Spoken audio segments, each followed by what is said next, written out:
Pagkatapos ng 100 taon, lahat tayo ay nakalibing na. Amen? Nakalibing na rin, sigurado, ang ating mga minamahal, ang ating mga kamag-anak, ang ating mga kaibigan, ang ating mga kakilala. At pagkatapos ng 100 taon, iba na rin ang mga tao na nakatira sa ating mga bahay, sa ating mga tahanan na kung saan pinaghirapan nating pagawa at patayo. May mga ibang tao na rin ang magmamay-ari ng mga bagay ng ating mga inipon.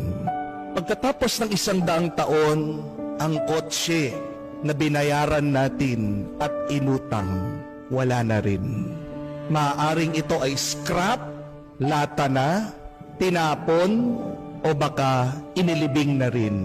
Pagkatapos ng 100 taon, yung ating trabaho na pinagpaguran, ini-stress, palaging iniisip, binigay na sa iba. O maaaring ang kumpanya na ating pinasukan ay wala na rin. Pagkatapos ng 100 taon, yung mga kaaway natin na kinaiinisan, nakabaon na rin. At pagkatapos ng 100 taon, kahit ang ating mga kaapu-apuhan, hindi man tayo maaalala, makikilala, o matatandaan. Pagkatapos nating mamatay, larawan na lang tayo. Makikita sa album, sa picture, nakasabit sa dingding. Maaaring makikita tayo, dadaan tayo sa Facebook feed ng ibang tao, pero hindi na tayo kilala.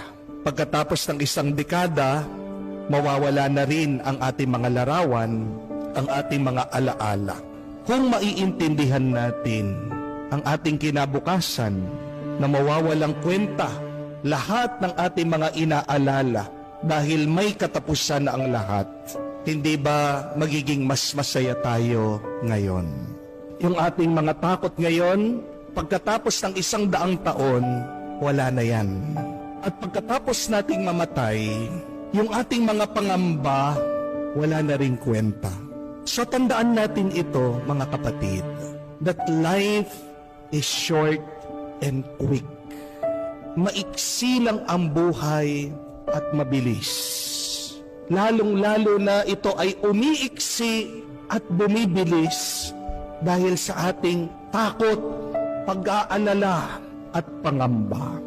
Do not make your life shorter and quicker because of your constant worrying, panicking, and fearing. Baka sa huli,